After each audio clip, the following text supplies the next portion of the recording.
नमस्कार. परीक्षेत अभ्यासमध्ये आपलं स्वागत आहे.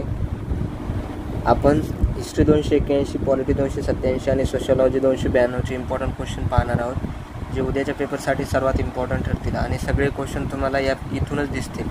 यासाठी सर्वांनी PDF घेण्यासाठी परीक्षेत अभ्यास हे ॲप डाउनलोड करायचं आहे. प्ले स्टोअरवरून किंवा ॲपल युजर्सने डिस्क्रिप्शनमध्ये लिंकवरून तुम्ही हे ॲप घ्या.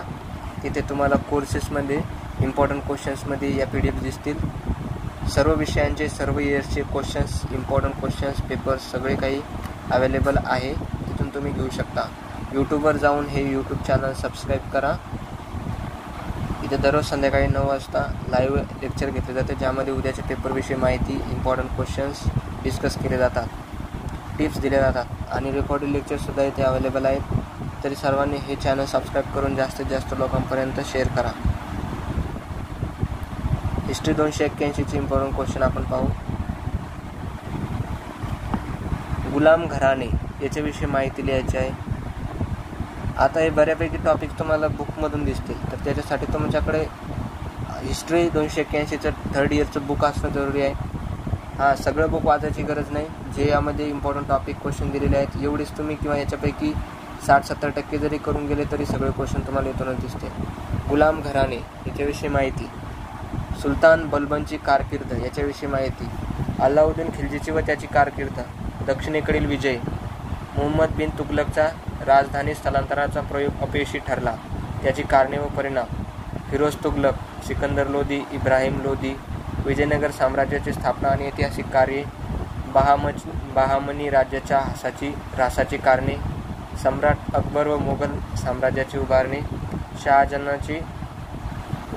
शहाजहाची कारकीर्द. मोगल बादशाहीचा सुवर्णकाळ. औरंगजेबाच्या पराभवाची कारणे. मोगलांच्या विनाशाची कारणे.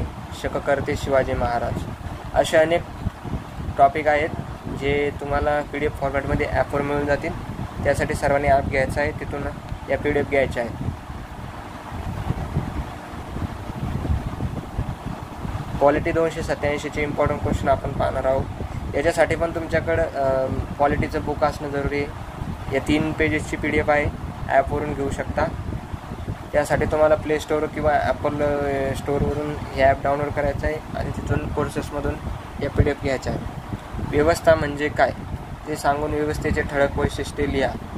राजकीय व्यवस्थेची प्रमुख कार्य सविस्तर स्पष्ट करा. संघराज्याचे प्रमुख ठळक वैशिष्ट्य कोणते आहे ते सविस्तर लिहा. संघराज्य व्यवस्थेतील नव्या दिशा कोणत्या आहेत ते सविस्तर लिहा. सार्वत्रिक प्रौढ मतदानाचा सिद्धांत सविस्तर स्पष्ट करा. यादी मतदान पद्धतीविषयी सविस्तर माहिती लिहा. राज्यव्यवस्थेतील सत्ता कक्षाचा महत्त्व सविस्तर स्पष्ट करा. एक पक्षाच्या कार्याची व्याप्ती मर्यादित का आहे ते स्पष्ट करा. सत्ता विभाजनाच्या सिद्धांताचे टीकात्मक परीक्षण करा. संघराज्याच्या संरचनेचे स्वरूप सविस्तर स्पष्ट करा. संघराज्य व्यवस्थेचे फायदे कोणते ते सविस्तर स्पष्ट करा. राज्यघटनेतील घटनेची प्रमुख कार्य कोणती ते सविस्तर लिहा. व्यक्ती राजकारणात का सहभागी होतात त्याची कारणे स्पष्ट करा. प्रत्यक्ष निवडणुकीची निवड पद्धती सविस्तर स्पष्ट करा. इंग्लंडमधील हाऊस ऑफ कॉमन्सची रचना स्पष्ट करा. तर बऱ्यापैकी क्वेश्चन, अर्धा क्वेश्चन तरी तुम्ही मनाने लिहू शकता, पण थोडे टॉपिक तुम्ही बुक्समधून पण रीड करून घ्या. फक्त याच क्वेश्चनची तयारी तुम्ही बुक्समधून करून जा, तुम्हाला फायदा होऊन जाईल. सामाजिक व्यवस्थेचे विविध घटक कोणते ते स्पष्ट करा. ईस्टर्नने सांगितलेली राजकीय व्यवस्थेची वैशिष्ट्ये स्पष्ट करा. वर्गीकरणाची ठळक वैशिष्ट्ये कोणती ते स्पष्ट करा. भारतीय राज्यघटनेत कोणकोणत्या घटकांचा अंतर्भाव होतो ते स्पष्ट करा. संघराज्यातील घटनेचे महत्त्व स्पष्ट करा. संघराज्य टिकून राहण्यासाठीचे आवश्यक घटक कोणते आहेत ते विशद करा. अमेरिकन संघराज्यातील सिनेटची रचना स्पष्ट करा. राजकीय व्यवस्थेतील सहभागाचे विविध घटक कोणते ते स्पष्ट करा. अशा प्रकारे ही PDF ॲपमध्ये अवेलेबल आहे. बाकीचे क्वेश्चन PDF मिळून जातील. त्यासाठी सर्वांनी प्ले स्टोअरवरून ॲप डाउनलोड करून तिथून ही PDF घ्यायची आहे आणि पेपरमध्ये सगळे क्वेश्चन तुम्हाला या PDF दिसतील, म्हणून हे महत्त्वाचे PDF आहेत, सर्वांनी घ्यायचे आहेत. सोशलॉजी 292चे इम्पॉर्टंट क्वेश्चन. संस्कृती संस्करण ही संकल्पना स्पष्ट करा. वसाहतीच्या स्वरूपावर आघाडीच खेड्यांचे प्रकार स्पष्ट करा.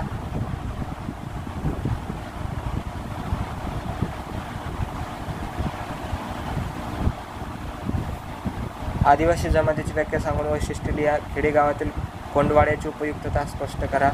जातीची व्याख्या सांगून जातीची महत्त्वाची वैशिष्ट्ये थोडक्यात स्पष्ट करा. खेडेगावातील जातीतील गतिशीलता सविस्तर लिहा.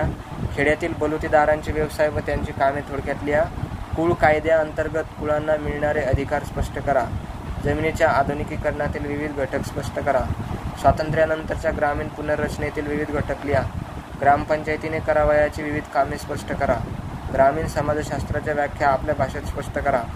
खेड्यांचे प्रकार स्पष्ट करा. आदिवासी जमातीची वैशिष्ट्ये स्पष्ट करा. जातीची व्याख्या लिहा. जाती मंडळे यावर टीप लिहा. सामाजिक गतिशीलतेचे प्रकार विशद करा. आधुनिकीकरण म्हणजे काय ते स्पष्ट करा. ग्रामपंचायतीची वैशिष्ट्ये लिहा. समाज विकास योजना यावर टीप लिहा. ग्रामपंचायत सभा यावर टीप लिहा. सहकाराची व्याख्या स्पष्ट करा.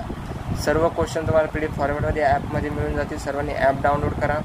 यूट्यूब चॅनल सबस्क्राईब करा. इथे लाईव्ह आणि रेकॉर्डेड लेक्चर अवेलेबल असतात, ज्यामधून तुम्हाला पेपरची पूर्ण तयारी इथून होऊन जाते. तरी सर्वांनी या 2 गोष्टी करायच्या आहेत. धन्यवाद.